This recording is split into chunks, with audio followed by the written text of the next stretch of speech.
చూపించారు. వారు అడిగినరు, ఇది వాస్తవ రూపం దాలుస్తుందా, ఇది నిజమేనా అని. లేదు సార్, ఇది వాస్తవ రూపం దాల్చదు, ఇది అబద్ధమని అధికారులు వారికి చెప్పిండ్రు. మరి అబద్ధాలను నాతో ఎందుకు చెప్పిస్తున్నారు అని అడిగితే, గత 10 సంవత్సరాల నుంచి ఇదే అలవాటు అయింది సార్, ఆ అలవాటుతో మళ్ళీ మీతో కూడా అబద్ధాలు చెప్పిద్దామని వస్తే వాళ్ళు వచ్చిండ్రు.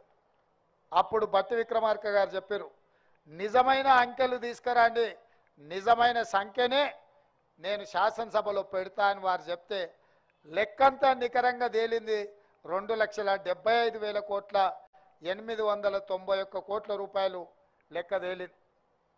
నేను అడిగిన బట్టి గారిని, పోయిన సంవత్సరం 2,90,000 కోట్లు ఉంటే ఈసారి ఇంకా 50-60,000 కోట్లు పెరగాలి కదా, మరి మీరు 15,000 కోట్లు తగ్గించి బడ్జెట్ ప్రవేశపెడితే ప్రతిపక్షంలో అసలే అబద్ధాలు మాట్లాడేటోళ్ళు ఉన్నారు, ఉన్నది లేనిది ఉత్తదే బట్టగాల్చి మొక్క మీద వేసేటోళ్ళు ఉన్నారు, ఎట్లా ఎదుర్కొంటావంటే నిజం నా దగ్గర ఉంది, నిజం నిప్పు లాంటిది, ఎవరు అబద్ధాలు చెప్పినా అది చూస్తూ ఊరుకోదు, వాళ్ళు ఏం మాట్లాడినా నేను నిలబడి సమాధానం చెప్తా, నేను చూసుకుంటా, నిజాలే చెప్తానని చెప్పి వాస్తవాల ప్రాతిపదికన ఈరోజు రాష్ట్ర శాసనసభలో 2,75,891 కోట్ల రూపాయల బడ్జెట్ను ప్రవేశపెట్టిండు.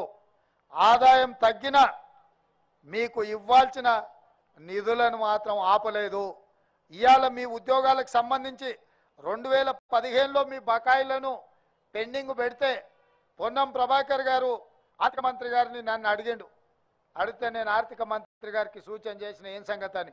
లేదు, 100% వాళ్ళకి ఇవ్వాల్సిందే, 280 కోట్ల రూపాయలు ఇవ్వాలా, మీకోసం బట్టి విక్రమార్క గారు విడుదల చేస్తున్నారు, పెద్ద ఎత్తున వారిని చప్పట్లతోని గౌరవించండి.